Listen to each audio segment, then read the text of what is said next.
ก็นั่นนะพี่ซีต้องแบบนี้ต้องบังหน้าละน้อยก่อน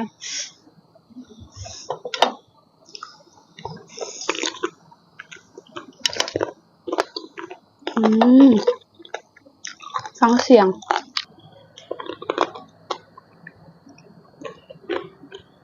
เอาเลยได้นี่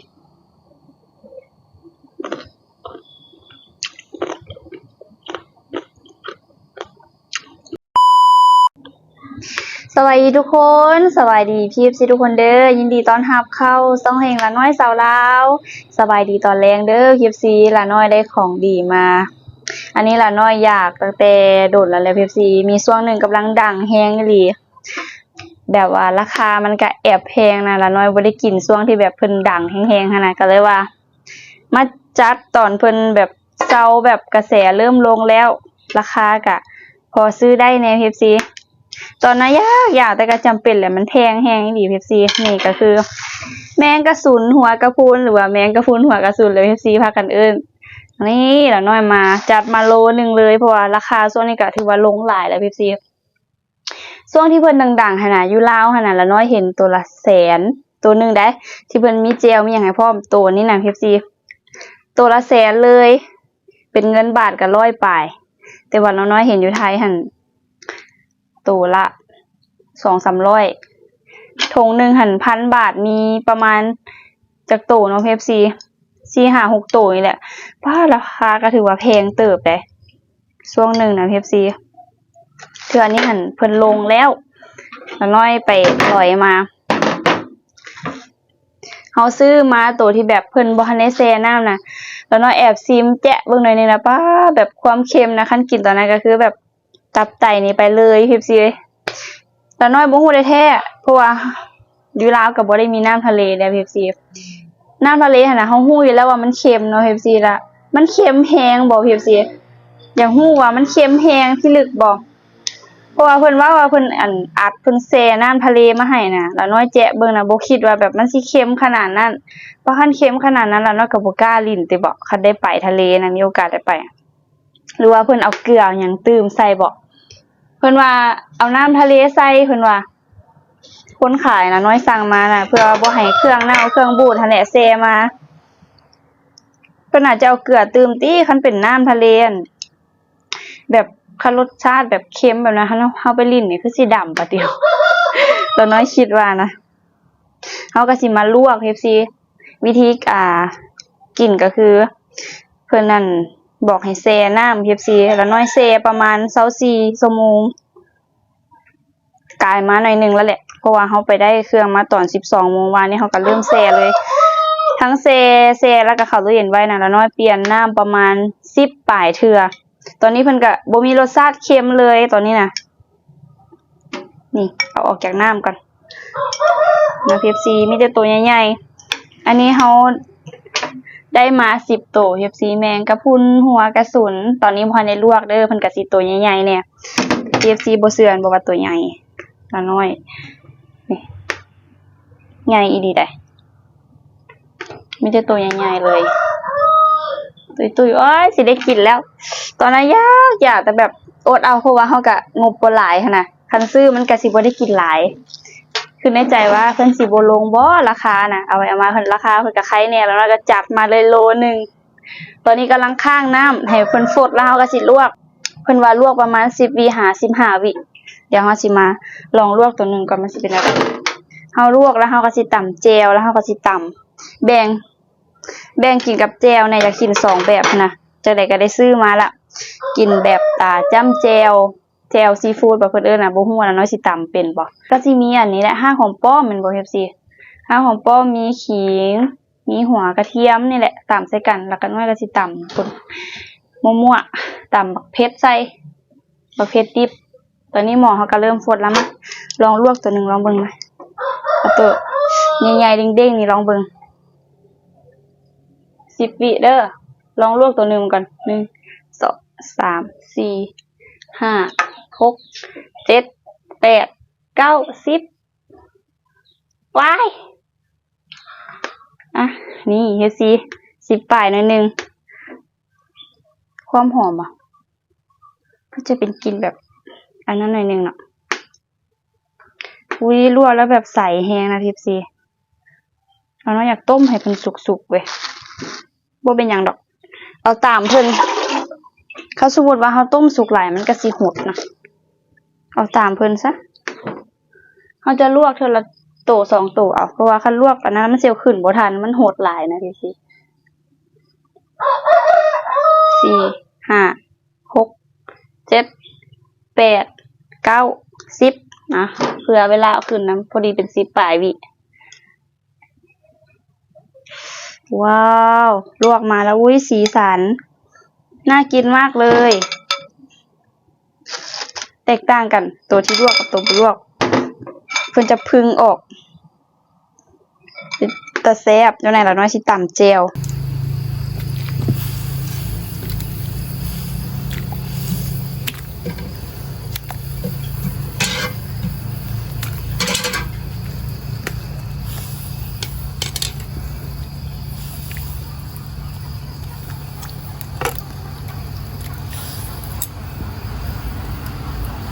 ตอนนี้เฮาก็ลวกเรียบร้อยแล้วเฮ็ดสีว่าลวกแล้วเป็นสีแบบเหลืองนะเป็นตะแซ่บขนาดเลยนะวายขั้นตอนต่อมาแล้วน้อยสิมาตำแจ่วซีฟู้ดก่อนหน่อยนึงน้อยสิเฮ็ดแจ่วซีฟู้ดฉบับละน้อยเบิ่งสิเป็นจั่งใด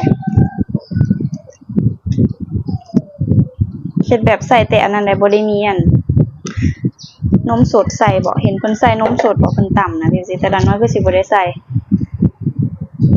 กินแบบใส่แต่อันเครื่องอันนี้เลยใส่กระเทียมใส่ขิงใส่อันห้าของป้อมใส่บักนาวนิดนึงน้อยสิแกะปั่นเอามันค่อยมุนค่ะมาลุ้นน้ำกันว่าเครื่องปั่นนี่สิได้บ่ได้ปั่นโดนล่ะคันปั่นบ่ได้แล้วเนาะก็สิได้ตำเอามันบ่เป็นตาแซ่บปานใดมันบ่มุนบ่ตัวหั่นน่ะจะก็สิลุ้นใส่เผ็ดดิบเผ็ดแดงเผ็ดดิบเผ็ดแดงปนกันเลยแต่ว่าเผ็ดดิบมันจะเป็นตะแซ่บกว่านะมันจะเป็นเขียวๆแล้วก็ที่ใส่แบบปนเปกันไปเลยกันนี่ห้าหัวป้อมบ่ได้ซอยเนาะ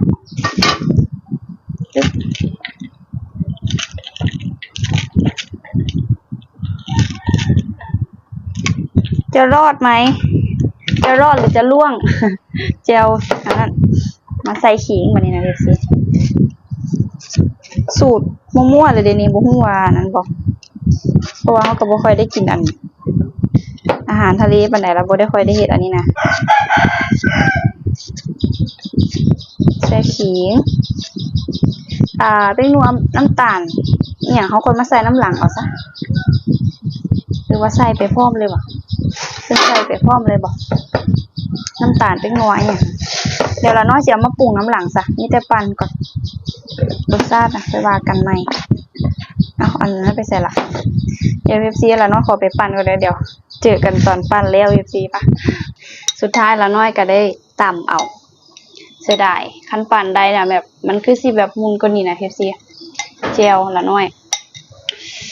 ว้าวเห็นแล้วก็แบบอยากแล้วตอนนี้ FC แต่ว่าน้อยสิมาเฮ็ดต่ำก่อนครั้งแรกที่ได้กินเขาก็สิแบบให้มัน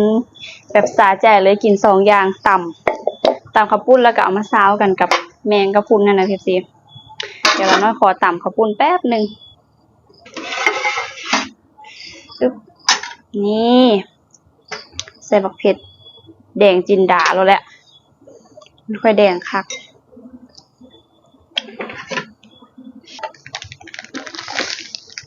พอได้กินเพราะสำใดแสบท้องไม่ทานละ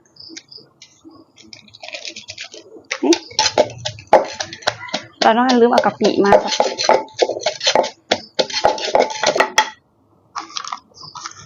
เจ้ามอง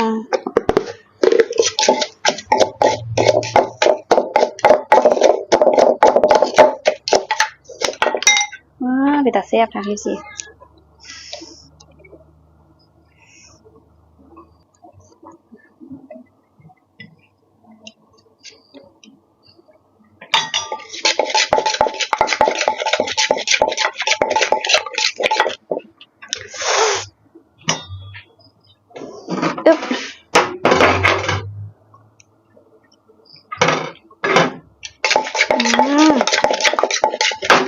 อมขนาด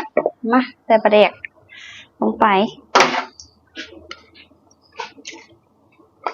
จวดเป็นตาแซ่บ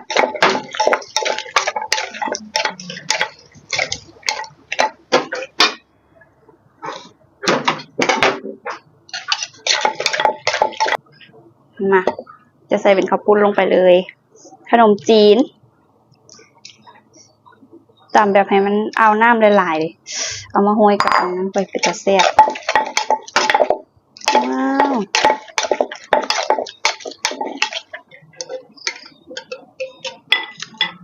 มาเฮฟซีเดี๋ยวเราน่าจะเอาอั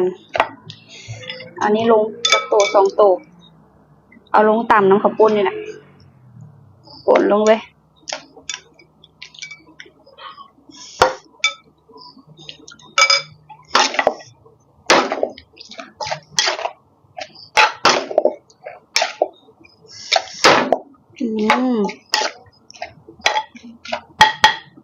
มา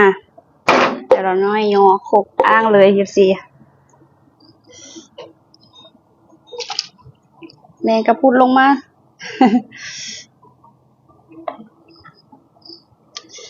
กระพุนถึกเต่งตัวหนึ่งเพราะว่าเขาใส่4 ตัว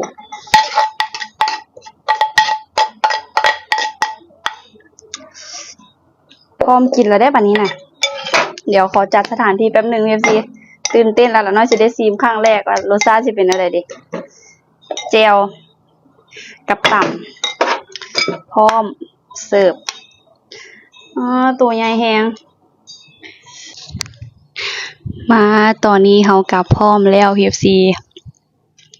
ASMR แบบข้าเจ้าลองเบิ่งดู PFC สิเป็นอะไรละน้อยกินแมงกะพรุนนี่นะ ASMR แมงกะพรุนว่ากระสุน ลองเบิ่ง PFC มาเด้อกินน้ำกัน PFC ครั้งแรกเลยเดี๋ยวละน้อยขอซีมอันข้าวปุ้นกันเด้อซีมือตัวเอง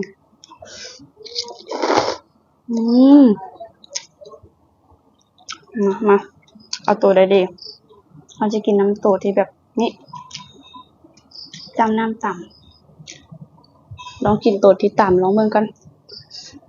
เป็นเท่าไหร่ตื่นเต้นในครั้งแรกเลยกัดตั้งแต่ตัวใหญ่แฮงนี่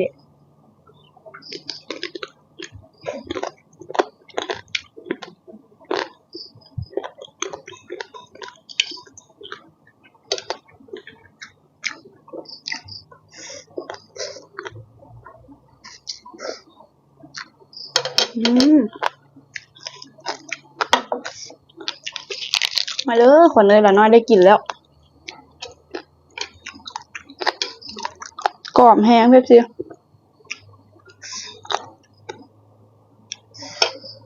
กรอบแต่ว่าตัวใหญ่กัดเนี่ย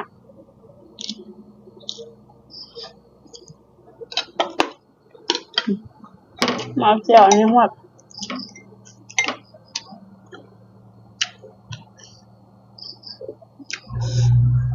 ขออนุญาตกัดเพื่อนมาเบิ่งว่าละน้อยกัดจะคำเพื่อสิเบิด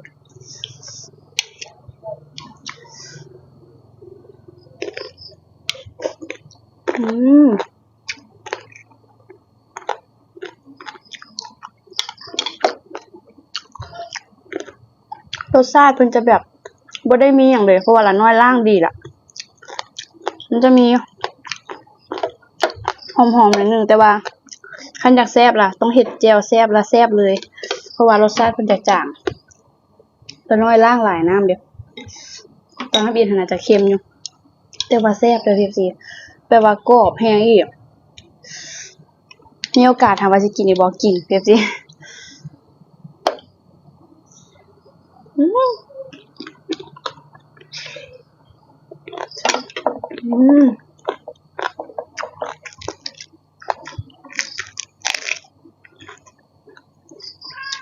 แซ่บเป็นบุญละน้อยละได้กิน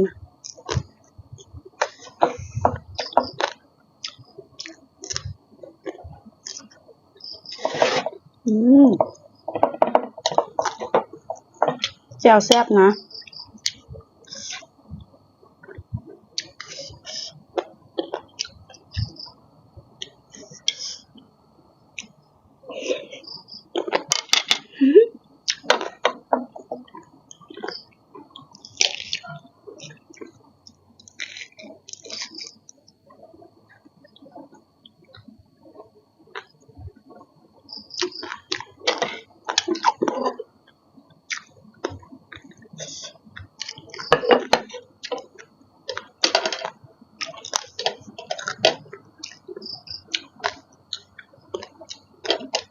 ตอนน้ำอีละน้อยสิหากินพร้อมอ้ายสิถ่ายคลิปน้ำอ้ายยังบ่มาปานนี้ข่าวเวียกแล้วน้อยก็เลยกินผู้เดียว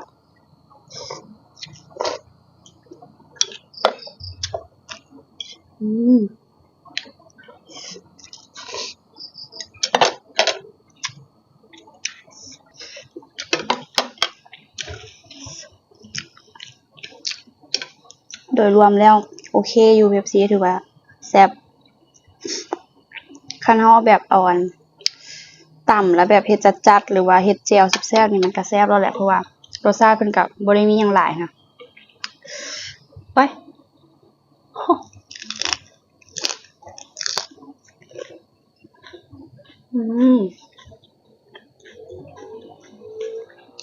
อร่อย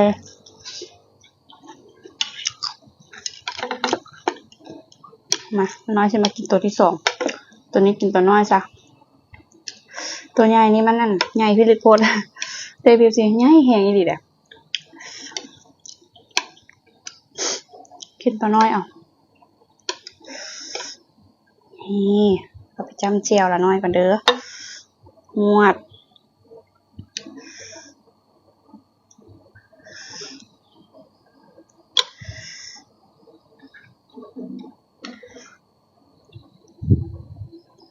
ทำไมเธอไม่โฟกัสอ่ะ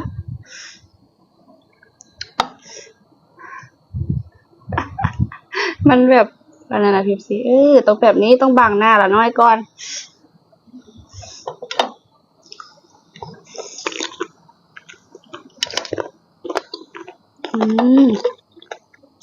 ฟังเสียงกรอบแฮง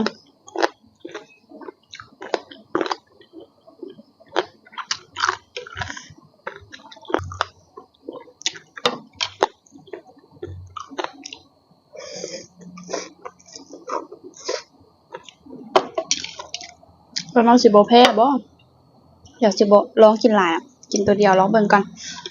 ญาติว่าแพ้ว่าหยังนี่นะเพราะว่าบ่เคยกินจักเทื่อสิลองกินหน่อยบ่ฟ้าวกินหลาย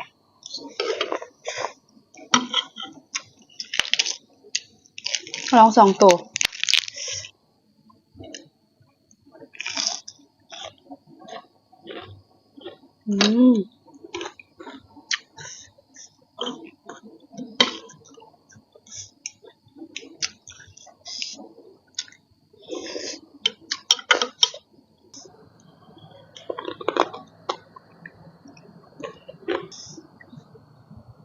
แซ่บ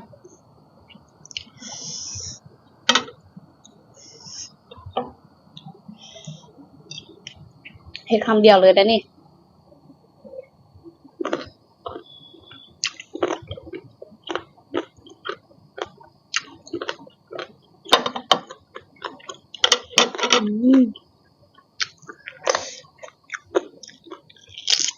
บอกได้เลยคำเดียวว่าแก้วแซ่บบวกกับแมงกะพรุนที่กรอบๆแซ่บๆเข้ากันแซ่บคูณ2คูณ3ตำข้าวปุ้น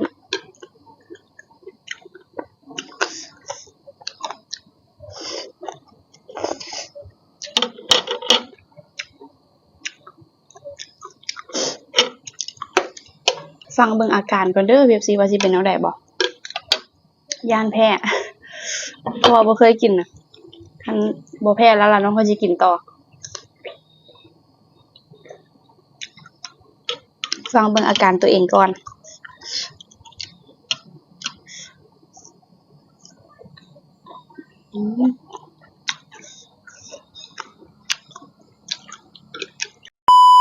ตอนนี้ว่าสิเข้าอันพร้อมกันไปว่าหากะมาแต่เวียกได้ไผซิมไปละครึ่งนึงเอาผักสิก่อนซะลูกหรือเอาผักคุณยังว่าเจียวจะเสียบเจ้าเฮาบ่ได้เฮ็ดเค็มเลยเพื่อว่าสิคุยหลายๆเด้มันก็แซ่บทำใหญ่เผ็ดผักหวานแม่ฟ้าเอาข้าวแม่นั่นเอาคนนี้ก่อนอัตราคนละ2เสียงอันนั้นเนาะบ่ได้ใส่ไม้เนาะเฮาใส่ไม้นะกรอบเสียงคันสมมุติว่าเฮ็ดแจ่วแซ่บแล้วมันแซ่บโลดเพราะว่ามันบ่ได้มีรสชาติหยังเด้ไหม ไอซิมให้ไอซิมตำกับปุ้นคล้ายเครื่องแล้วนานมาเด้ตอนน้อยลุยอยู่ผู้เดียวอีเมกับโบกล้ากิน กันทั้งหนึ่งก่อน จับถ้วยแล้วแต่ตอนน้อยก็ได้กินเป็นบุญตาบุญปากครั้งแรกป้า กรอบพี่ ป้าเกือบเบิดคำหนึ่งเกือบเบิดตัวหนึ่ง เจียวแซ่บ เขาว่าสิเอาอันนั้นมาปั่นให้มันมุนๆมันโดดอันนั้นเจ้าค่ะนะ อยู่บ้าน อันนั้นเจ้าโดดเขาย่านมันดึงเราก็เลยตาม ต้ม เอา แน่น อุ้ยปิตาย่านพดมันบ่มีอย่างอันนั้นนะตะกี้มันมีอย่างนี่มันโดดออกฟงดงไปเลย ๆกรอบ ยังไง แซ่บ แซ่บ เจียวแซ่บคล้ายๆกระดูกอ่อนเนาะ ก็คือกันแหละมีแต่ว่าคันเห็ดแจวแซ่บหรือว่าเห็ดต่ำแซ่บเรามาคุยเห็นแซ่บรสจนข้าวเมื่อยอ้ายเพิ่นก็หากะฮอดบ้านเฮฟซีแล้วน้อยก็เอามาให้ซีมเพิ่นบอกว่าแซ่บเฮฟซีทั้งเบิด3คนก็คือพากันกินครั้งแรกเบิดเลยสำหรับคลิปนี้ละน้อยก็จะต้องขอตัวลาไปก่อนแล้วใครมาคลิปนี้อย่าลืมกดไลค์กดแชร์กดติดตามเพื่อเป็นกำลังใจให้เราเด้อขอบใจพี่ซีทุกคนที่รับชมจนจบคลิปและปรากฏข้ามโฆษณาสำหรับคลิปนี้ขอตัวลาไปก่อนแล้วพบกันในคลิปหน้าเด้อบ๊ายบาย